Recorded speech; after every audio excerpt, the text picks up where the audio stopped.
కనీసం ఒక రోజు ఒక గంట నీళ్లు తాగకపోయినా, ఒక పూట నీళ్లు తాగకపోయినా దాని కష్టం ఎంత ఉంటుందో మనందరికీ తెలిసిందే.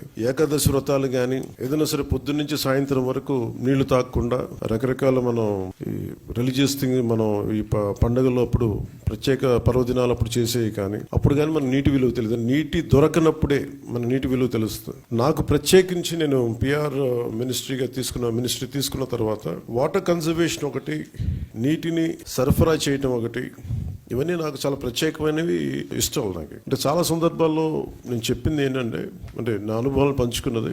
ఒకసారి యుఎస్లో కూడా హార్వర్డ్ యూనివర్సిటీకి వెళ్ళినప్పుడు కూడా అక్కడ స్పీచ్ ఇస్తా ఉంటే ఒక కీనోట్ అడ్రస్లో అక్కడ నేను చెప్పింది ఒక ఆదిలాబాద్లో ఒక తాండాలో జరిగిన సంఘటన ఒకటి చెప్పాను. చాలాసార్లు పొలిటికల్గా మేము వెళ్తున్నప్పుడు చాలా ఆకాశం అంత ప్రామిస్లు చేస్తూ ఉంటాం, ఆకాశాన్ని తీసుకొచ్చి పందిరేస్తూ ఉంటాం, ఇవన్నీ చేస్తూ ఉంటాయి. కానీ ఇలాంటి సందర్భంలో 2008లో ఆదిలాబాద్లోని ఒక తాండాలో పాపం 3-4 తాండాలకు కలిపి ఒకటే బోర్ పాయింట్. అది అందరూ వచ్చి అక్కడి నుంచి పట్టుకునేవాళ్ళు. ఒక కళ్ళు లేని కనుగుడ్లు కూడా లేవు. పెద్ద ఆవిడ వచ్చి అడిగింది నా దగ్గరికి వచ్చి అంటే మరాఠీ యాక్సెంట్ లో ఉన్న తెలుగులో ఆవిడ అడిగింది నన్ను నీళ్లు ఇప్పించమని. ఇంకేం అడగల. అంటే నీరు ఎంత కీలకమైందంటే మనం ఒక భీష్మేకాదశి రోజున 24 గంటలు నీళ్లు తాకపోతే ఎంత దారుణంగా ఉంటుందో నిజంగా కష్టం పాటించే వాళ్ళకి తెలుసు, వ్రతాలు పాటించే వాళ్ళకి, దొరకని వాళ్ళకి.